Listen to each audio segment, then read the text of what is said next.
gang, what's going on? This is a show. I'm Chris. So, what are we going to do on Thursdays in season on this YouTube show? It's going to be a little bit of this, a little bit of that, a little bit of a grab bag, but I think we're going to start out at least focusing on kind of the rest of fantasy. We're going to talk a little bit about handicapping and maybe some picks against the spread, maybe some DraftKings picks, a survivor pick, and then as we need to, today for instance, I wanted to show you a couple plays of Michael Gallup, so we'll do all that sort of stuff. So if you ever checked out that Harris football after party or after dark or whatever it was that we called it on that podcast, I would tend to set lines for games myself and then compare them to the Vegas lines and try to find value that way. Now last year, I broke about 500. It wasn't great. Year before, a little bit better. Let's see what we can do. I'm going to talk first about the 5 games. Let's think of it as the Super Contest picks. The 5 games that maybe I feel like the line is furthest off, and we'll see if you find some value there. And then I'll show you sort of all my picks as well.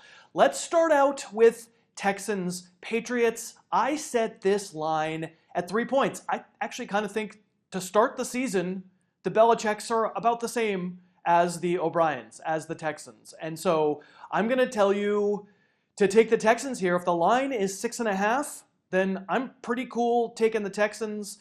For me, this is about the Patriots starting out slowly. I kind of think in the AFC East, the Patriots have a tendency to simply treat September as part of the preseason. Remember them being terrible defensively last year in September, and they'll probably happen again. And you know, this is also just spite.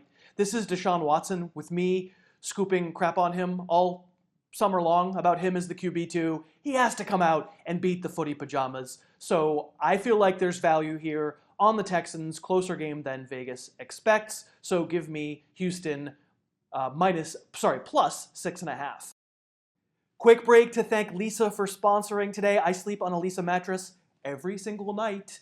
I've been having kind of a bad back lately, and it really, really helps. Of course, just because I say it helps doesn't necessarily mean that you would think it would help, but that's why Lisa gives you 100 risk-free nights to try out their mattress, and if you don't love it, send it back, get a full refund, absolutely no questions asked. I can get you $160 off on a Lisa mattress, something like $230 off on their Sapira model. If you go to leesa.com/Harris or use the code Harris when you check out. If you've been thinking about getting a new mattress, I really can personally recommend Lisa. It has been a lifesaver, a backsaver for me. Next up, Rams Raiders. I'm here in Los Angeles. I guess I'm drinking the Kool-Aid to some degree. I think this spread should be more. I have the Rams as a 7-point favorite, even on the road in Oakland, and the line is 4, so I'm finding value in the Rams. Okay, maybe I'm being suckered in a little bit by the super team, and I gotta say, the Rams aren't my pick to come out of the NFC. So I think maybe eventually the super team, the dream team, may be proven to be a bit of a fallacy. But in week 1, we've got to get the momentum going, right? We've got to get the Rams story rolling, and that means they have to have a blowout early on. And who better to do it to than the guy who's assembling a great roster from 2010, John Gruden. The trade of Khalil Mack just sort of solidified to me that I'm not sure this team can win right now. It's a lot of good skill position players. I'm not positive the Ram defense is great right away.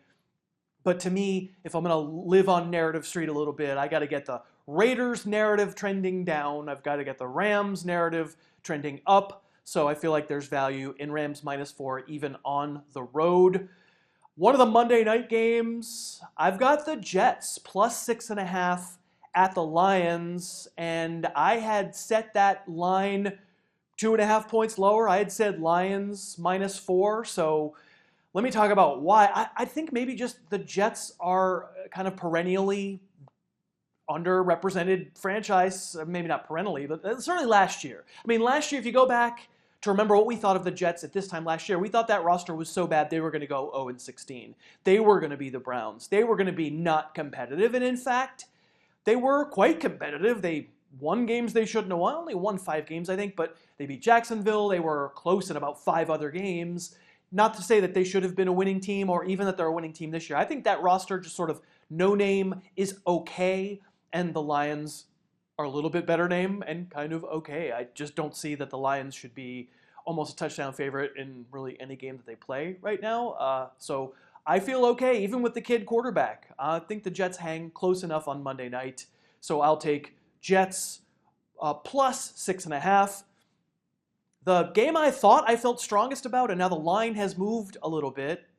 I still like the Broncos at home. They only have to give a field goal to Seattle, and I set that line at 5, so that's a 2-point gap. Not huge.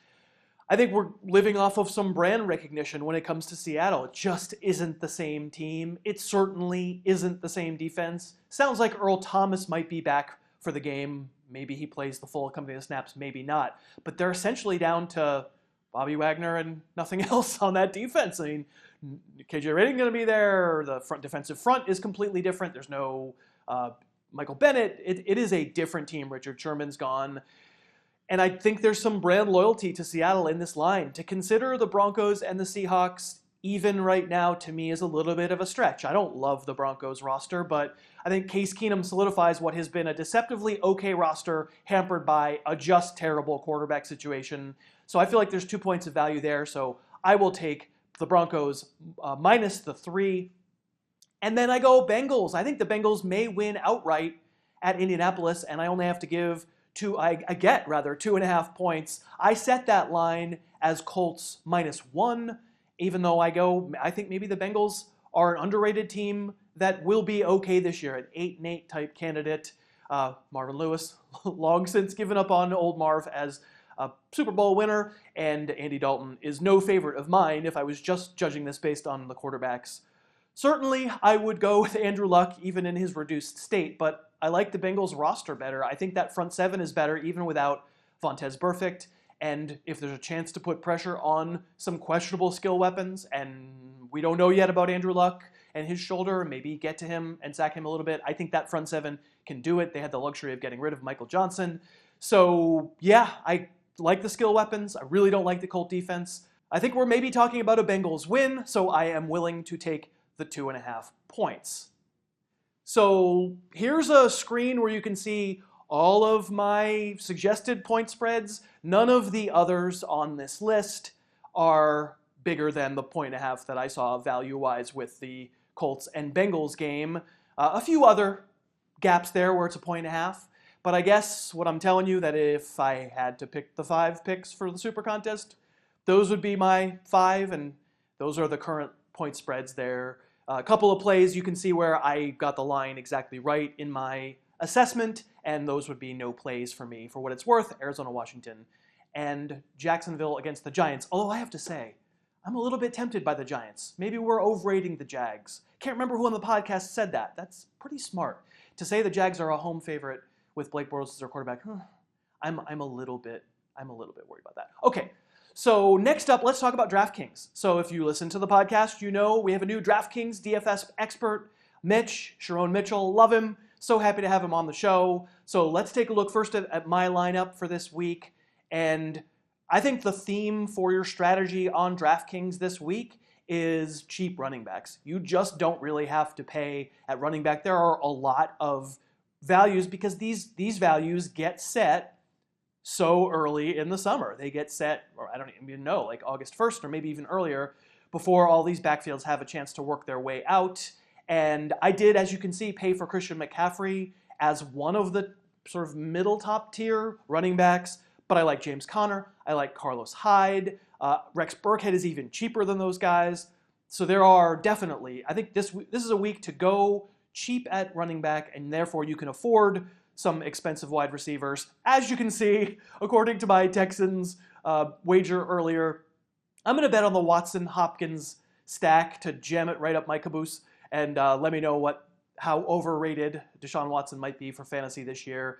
I think Tyreek Hill is a bargain at this price. It's not like it's super cheap, but it's a couple $1,000s cheaper than Antonio Brown, and I think maybe that's because people didn't like the matchup, and maybe when the values were set, people were more freaked out about Sammy Watkins.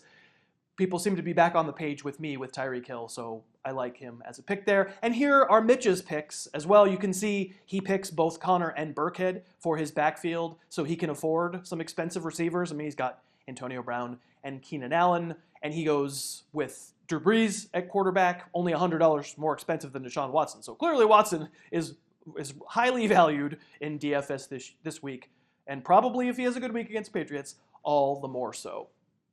Okay, how about a survivor pick for week 1? You know what a survivor pool is? Right now in week 1, you could pick any team. You don't have to pick against the spread. You're just trying to live in your pool by picking a team that will win its game. I think, well, first of all, let's just acknowledge that on Harris After Dark last year, I had the Patriots over the Chiefs in week 1. I lost early, and that gave me all sorts of amazingly wonderful perspective on the survivor pool from that point forward. And Jim McCormick, you might recall, stayed alive for quite long. So tempted by the biggest point spread of the week, that would be Buccaneers at Saints. I have seen that matchup go sideways way too many times. I'm not going to tell you I always stay away from the division rivalry, but in this case, I just don't want any part of it. I think the Saints are my pick to go to the Super Bowl in the NFC. I think there's a chance Tampa Bay just does something stupid and wins outright, so not picking them. I've got the Vikings at home against San Francisco. At least I don't have to deal with divisional blood. I am going against handsome Jimmy Garoppolo. It's a big enough spread that I tend to agree with. I think I'll be on the Vikings in that game. So I'll take the Vikings for my week 1 survivor pick. And then, come back if hopefully we'll still be alive. And I'll give you some multiple suggestions as we go forward. Okay, one last order of business. I promised off the top I would do some Michael Gallup. And that was because I promised on the podcast that I would do some Michael Gallup. Now, I don't even have Michael Gallup ranked in my top 50 fantasy receivers for this week, so I'm not trying to oversell you Gallup. But let's take a look at a couple of plays that I've referred to on the podcast where I thought Gallup flashed a little something in the preseason where hopefully we'll wind up getting something good out of him going forward. So I'm not telling you there's impossibly great stuff here on this touchdown. This is Dallas's first drive of the preseason. In fact, if I have a problem getting thoroughly behind Gallup's fantasy stock as a rookie, it's that I suspect he might be speed challenged. And if you see him there, he's trying to make a move as the route progresses, and the corner just doesn't buy it, just isn't afraid of his speed. And he sticks right with him, he bumps him after his move. And in the end, I think this play happens more because the corner stops. Maybe don't stop, right? Either, I don't know if he missed the ball in the sun, or he thought he was at a bus stop. I don't know. But he does just stop. I'll take the catch, I'll take the deep shot as a confidence booster. Let's immediately start to believe, as I did when I saw this, week 1, that maybe in the right circumstances, Gallup becomes part of the game plan. I liked this one more. This is the following week. Now I know it's the preseason. We're not losing our minds. But he's lined up at the top here. He runs a slant, or it's a post. And yeah, Gallup turtles a little bit after he catches, but he should. That's a route and a throw. That's called a medicine ball. That can get a man hurt.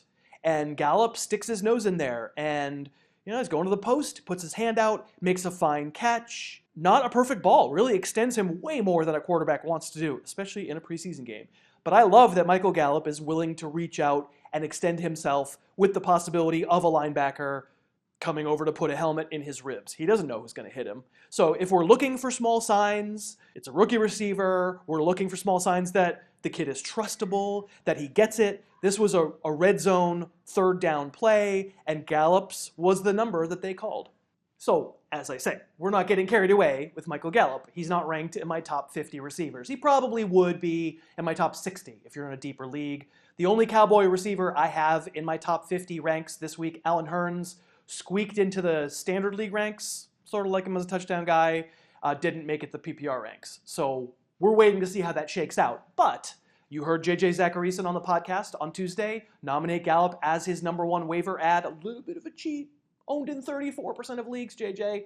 But I think he should be owned in more leagues. I'm on board with that. I think he's a fine ad because he has some upside to be the Cowboys' number 1 receiver, and I liked what I saw on those we're just talking about a couple of plays. But I did like what I saw on those couple of plays. Thanks for watching, and we've got football to watch. This is going to be fun. Come on back here on Monday. I'm going to have film to show you. Fresh film. Very excited not to be showing you old stuff or preseason stuff. I will show you plays that happen in week 1 and what we should do for fantasy. Week 1 will be a waiver show, so come on back and enjoy the games.